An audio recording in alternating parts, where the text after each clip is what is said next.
Al, atheists point to various defeaters for theism. What are some of them, and how do you react? Well, first of all, let's suppose that initially, at any rate, belief in God is justifiable. That is, you're not going to any contrary to any intellectual duties or obligations in accepting belief in God. And let's suppose, secondly, that it's also rational. It's not a manifestation of some malfunction of your mind or spirit, if in fact you believe in God, as presumably it isn't, given that so many people do in fact believe in God.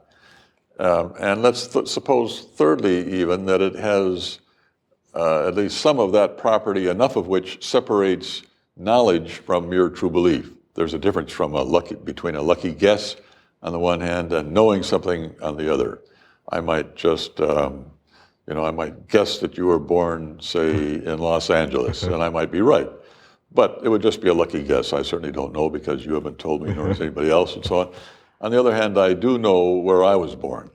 So there's a difference between a mere true belief and knowledge. And let's call that difference whatever exactly it is, however we want to characterize it. That's another large question. Let's call that warrant. And let's suppose that belief in God also has warrant, at least some degree of warrant, initially. Well, then there are these proposed defeaters. So a defeater for a belief that you've got is some other belief that you acquire, such that given that you've got that second belief, you can't anymore rationally hold the first belief. Right. So, for example, suppose I've always thought, I don't know where I got the idea that you were born in Los Angeles. But then I ask you and you tell me, no, I was born in Seattle. That's what you tell me.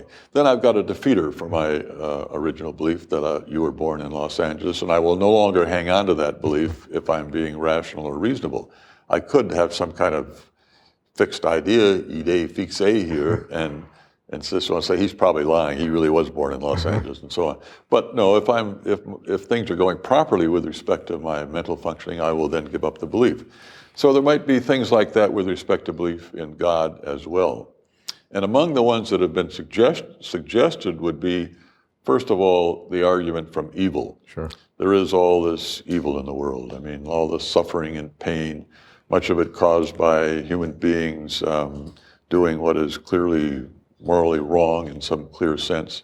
The world is full of evil, and it's a vale of tears, as people sometimes say. This old sad world is is almost always in a really lousy condition, right?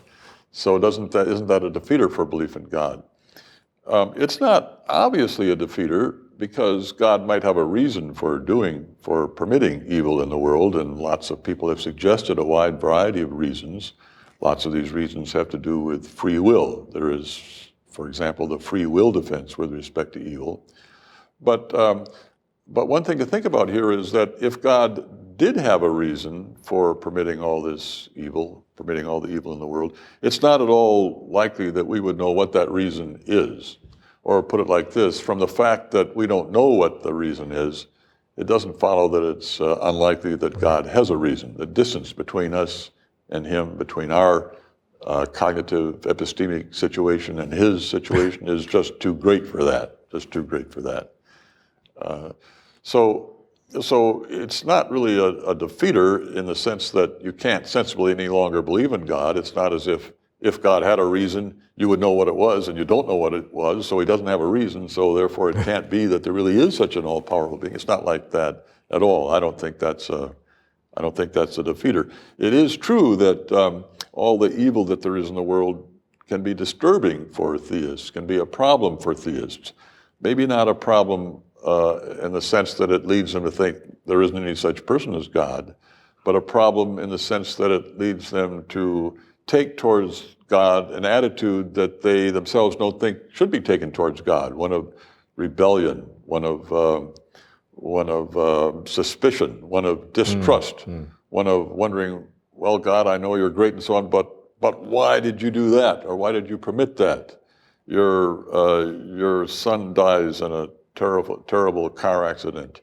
I remember a story in the local paper a few years ago about a man that drove a cement truck, and he had a 3-year-old daughter. He came home one noon to eat lunch. He drove, when he left, he was in a hurry. He was a little bit late. He'd spent too much time at home.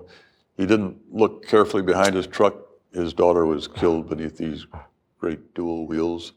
You can imagine that a man like that would say to God, there's 1,000 ways you could have prevented that. Why didn't you? You could be furious with God, just as Job was in the Old Testament, who wanted to go to court with God.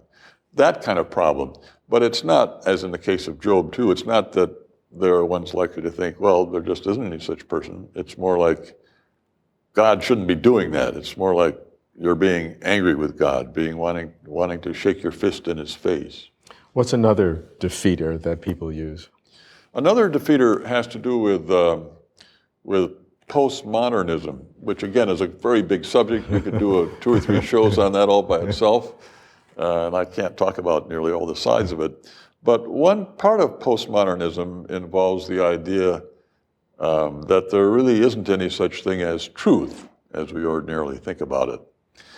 There are various substitutes suggested. For example, sometimes it's said that truth is what your peers will let you get away with saying.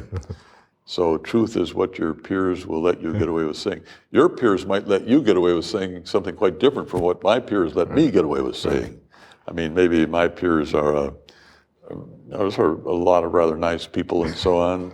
They're indulgent. They let me get away with saying most anything without coming down hard on me. But your peers are a really irascible lot, you know. They're really feisty. And they're always coming down on you for what you say. So if that's the way it was, then I guess you'd have to say that something could be true for me. My peers will let me get away with saying it, but not true for you. I used to think that expression, true for me, true for you, was a kind of confusion that you find in sophomore college students. But I think it's a lot deeper than that. And it might be said, so there really isn't any such thing as truth.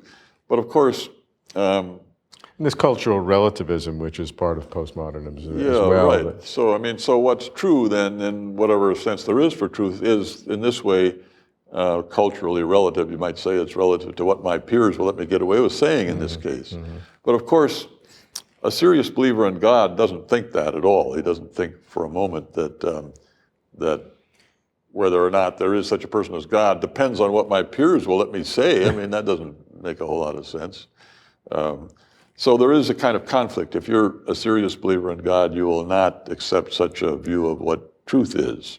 And hence, that you could say is a defeater. If there were some good reason to think that's what truth was, that would be a defeater. The problem in this case is there isn't the slightest reason to think that. I mean, why should I think that what's true is what my peers will let me get away with saying? Or why should I think that truth just depends on what my cultural surroundings are like, cultural environment? What does that really even have to do with what's actually really true, with what the world is really like? It might be nice if truth is what my peers would let me get away with saying. So, I mean, suppose I've done something bad. I don't know, I've stolen some money, or I've told a bunch of lies I've done something bad. Well, if I could get my peers to let me get away with saying that I didn't do that, then I wouldn't have done it. So, I mean, the right thing to do then is to lie about it, say, no, I didn't do that, you know, maybe I'd get my peers to believe that. And then, as it turns out, I won't have done it, and as an added bonus, I won't have lied either. So I mean, this has got a lot of possibilities, this way of thinking. Now, related to this, cultural relativism, is the fact that there are diverse religions in the world, which in many cases are very contradictory, and this too is used as a defeater. Yeah, that's right. That's still a third possible defeater. And again, it can give a serious believer in God pause. Well, let's back up a little bit. As I said a little earlier, the vast majority of the world's population believes in God or something like God. So it's not that there is a defeater of that sort, perhaps, for belief in God, for theism. But there is for particular ways of being a theist. For example, being a Christian. Maybe 2 billion of the world's people profess at least to be Christians. But then there are enormous numbers who are not. Muslims, Jews, Buddhists, Hindus and and so on. So you might say, well, does that give me a defeater for belief in God? The fact that there are other people who, as far as I know, are just as intelligent as I am and just as good, just as morally upright and so on as I am, and they believe quite differently. Well, it can give one pause, but if you think it all over again, if you think it over and you come, okay, here's what they say, you think of all the reasons they put forward for what they believe as opposed to what you believe, and if you still find yourself convinced, I can't see that you've gone wrong or that you are now in a condition such that because you continue to hold this belief, you must be irrational. There's got to be something wrong with you. Can't see that that's true. You have the same problem for example, with respect to moral disagreements. I believe it's wrong to tell lies about your colleagues to advance your career, but some other people don't. I don't see why, if after I think this all over again as clearly as I can, carefully as I can, it still seems to me wrong, despite my knowledge that this other person over here, who I agree with, is just as intelligent and so on as I am, doesn't think it's wrong. I can't see how I'm somehow proceeding wrongly or displaying malfunction or anything of the sort. Philosophy is a very fertile field for disagreements. People disagree all the time about philosophical questions.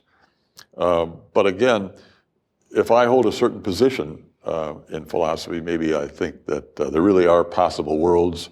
Some other people think, no, there really aren't any possible worlds. If I hold that, and I know that there are these other people just as good at philosophy as I am who disagree with me, well, that's the common condition in philosophy. I can't see that there's anything irrational or contrary to reason in continuing to think that way at all. I look through the evidence again, I think it all over again. It still seems to me to be that way. The right thing to do is to continue to believe that way.